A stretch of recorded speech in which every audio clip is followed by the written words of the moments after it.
Mulane kowe nek dadi ulama, nggih ciri utama ulama itu jami'ul bayan. Dia kalau menjelaskan itu indah sekali dan orang pasti taslim. Sampeyan saiki tak warai tenan.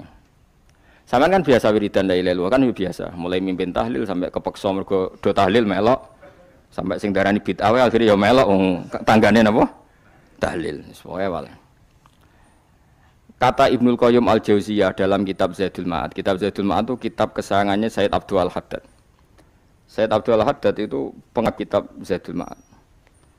Padahal kitab ini dikarang oleh muridnya Ibnu Taimiyah. Abdul Al-Haddad itu gak seneng Ibnu Taimiyah tapi seneng muridnya. Jadi di sini ulama ya demokratis. Gak seneng gurune tapi seneng. Sajane Ibnu Taimiyah itu orang baik. Ya ulama top ya baik, ya waras top. Tapi ngerti-ngerti Wahabi itu identik dengan Ibnu Taimiyah. Akhirnya ulama ahli sunnah penyebut itu terus isin. Mulane kiai-kiai ra ono sing dalil kok lek Ibnu Taimiyah mergo dicap Wahabi. Padahal Ibnu Taimiyah wong alim. Di kitab-kitab kita termasuk Sayyid Muhammad piyambak nanya Ibnu Taimiyah qala Syekhul Islam napa qala. Tapi kan ini sudah milik Wahabi sehingga kita ini terus akhirnya gak gelem nyebut. Ya jadi kitab koyo dalil fastabiqul khairat iki apa par iki dadi dalil yo dhewe-dhewe. Wah parah tenan wong-wong. Dulu saya melihat orang enggak kunut itu ya biasa. Mergo saya sebagai wong alim ngerti iku madzhab Abu Hanifah. Saiki nek ora kunut Muhammadiyah. Kita ini sebetulnya ahlul ilmi enggak tahu kunut itu madzhabnya siapa kita. Itu madzhabnya Abu Hanifah, yang kunut madzhab Syafi'i. Tapi tahu-tahu iki madzhab NU, iki madzhab Muhammad. Mana ada orang-orang ini bisa punya madzhab? Ngalime sepiro nganti dadi napa? Madzhab. Tapi wis dadi bahasa, wis dadi napa? Sekuajo kabeh sene. Mas repot-repot. Tak warai iki. Sampeyan ben nglafadzno la ilaha illallah iku keren ya, keren tenan mboten keren-keren. Ngendikane Ibnul Qayyim Al-Jauziyah itu gini. Min asliha khuliqatil jannah wa min asliha khuliqatin nar. Terus wa min asliha khuliqatid dunya wa min asliha buisatir rasul. Wa min asliha qatalar rasul. Wah terus sampai sekarang saya tak bedai. Surga itu kan digawe kelas VIP. VIP mewah. Terus jari rugane widadari ora kan nak wingi sebut. Pira 70 ya? 70. Wayu kabeh kan ora ono sing kriting, wayu kabeh. Wayu kabeh terus gak tahu delok wong liya kan. Kadang bojo kita wis elek jek delok. Oh iya, widadari sifatnya maksuratun fil khiyam. Jadi gak tahu keluyuran ning ndi. Wayu kabeh. Lek. Surga yang semewah itu selek itu ya bagi mereka sing nglafatno atau yang menerima la ilaha illallah. Neraka sekarang dibikin dalam itu. Jari Abu Hurairah neraka itu tes-tesane benda kamu jatuhkan ke neraka itu untuk santet ke bawah itu nunggu 70 tahun. Kila 70.000 tahun. Dikena HP-mu mbok ceblokno neraka itu cebloke ngenteni 70 tahun. Betapa dalamnya. Ngentekno bego piro ya bayang misalnya. Oh itu kontraktor mana saja tidak sanggup itu disuruh ngeduk kedalaman neraka. Iku ya mau kanggo wong sing menolak la ilaha illallah. Jadi kalimat ini luar biasa. Swarga digawe bagi yang nerima, neraka digawe ya untuk yang menolak. Ya kalimat sing kowe nak tahlilan turu iku lho. Iku kalimat sing nggo alasan apa gawe swarga. Terus kalimat sing suwe-suwe sing lafadzno diarani bid'ah iku. Itu kalimat sesakral ini nasib akhir zaman iku entek. Gara-gara dilafadzno tahlilan tersangka jadi apa? Bid'ah. Dulu kalimat yang dipuja-puja penyebab surga dan neraka. Saiki kalimat itu tersangka. Mau perkara napa? Bid'ah. Wis ki aja melok-melok, kowe debat ya ora iso makili aku, sebarno iso. Kok kowe terusno dalan tok. Dah. Berarti la ilaha illallah itu kalimat yang surga dibikin karena itu, neraka dibikin ya karena itu. Kemudian Allah punya sunnah, lalu butuh pelatihan. Dikasihlah Allah gawe bumi. Piye-piye manusia butuh latihan, dibikinlah bumi. Dan dekne latihan ikrar la ilaha illallah dengan sadar, dibikinlah bumi, liyabluwakum terus dites. Wis digawe bumi, ana makanan, ana minuman, ana wong wayah, ana pegatan macam-macam, wong diutang wis mbulet macam-macam. Nggo ngetes, eling la ilaha illallah apa eling utangi, eling la ilaha illallah apa eling kasuse, pokoknya dites. Karena enggak fair kalau Allah bikin itu kemudian enggak dites, dibikinlah darul imtihan. Dunia itu bahasa Arabnya darul imtihan, tempat tes-tesan, imtihan mana apa? Tes, liyabluwakum diuji. Wes diuji kita hidup. Artinya kita dihidupkannya pun oleh Allah demi tes-tesan la ilaha, itu disebut kalimatu haqqin alaiha. Nah, ya sebenarnya kita hidup pun ini untuk dites. Pada akhirnya la ilaha illallah apa enggak? Paham ya? Terus dites. Allah itu juga secara hukum itu kan enggak fair, dites kok enggak punya pemandu. Dibikinlah rusul, diutuslah para rusul untuk pemandu. Tes itu kan butuh seru. Mak pemandu tok ora ono musuhe kan enggak seru. Dibikinlah setan. Saat ini sebagian kita sudah setan, tapi ini ben itu ya, ben seru. Lho ndak setan kan minal jinnati wan nas, rumangsamu setanu sopo. Baik setan minal jinnati wan nas. Jadi kena muni auzubillahi minasyaitonir rajim, terjemahane berlindung Allah dari saya sendiri ya Allah itu.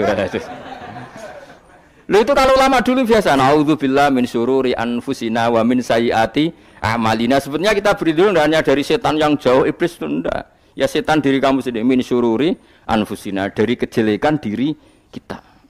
Ngomongnya do ujub, soalnya setan tuh makhluk gaib sing piye. Lah kowe iku sapa?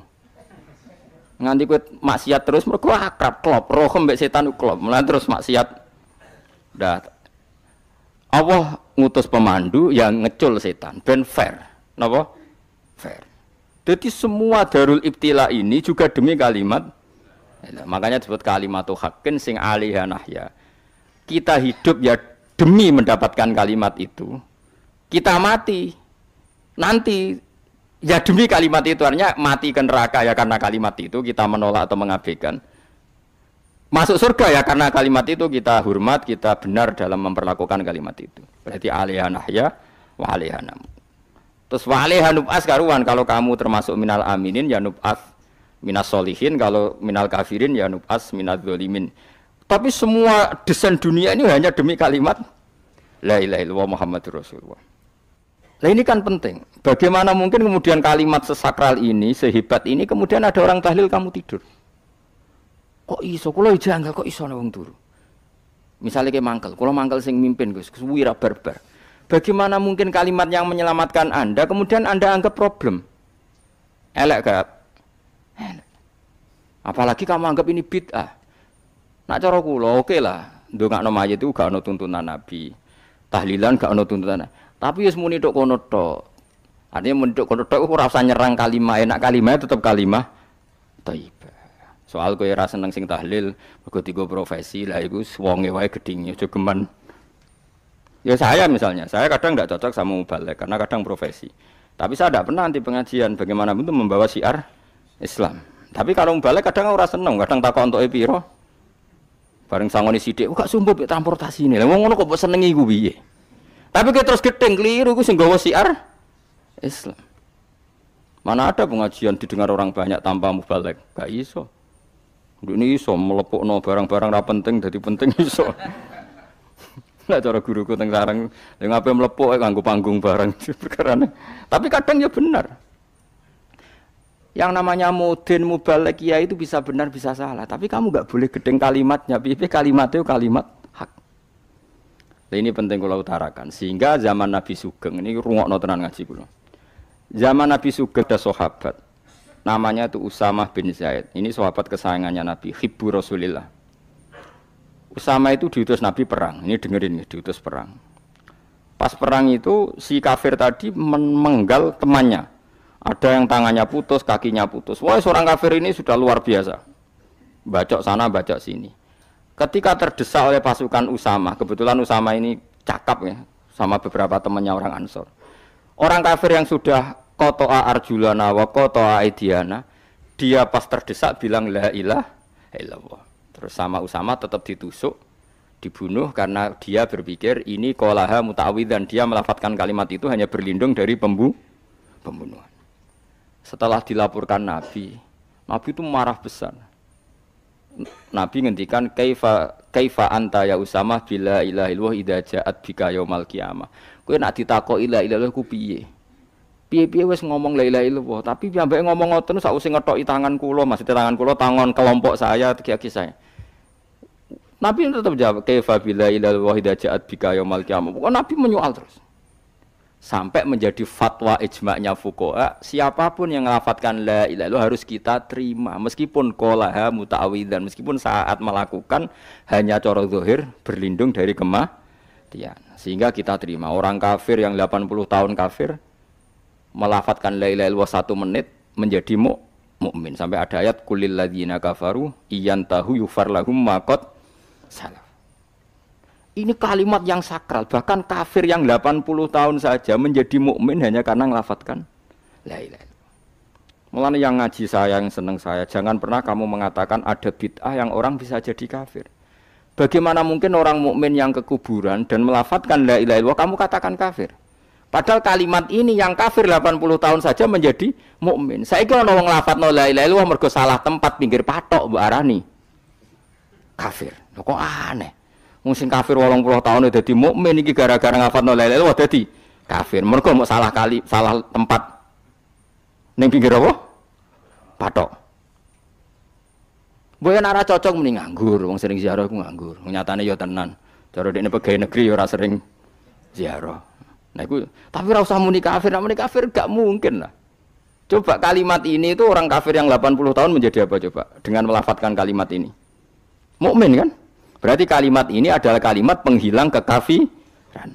Lalu karena dilafadzkan secara salah dianggap kafir.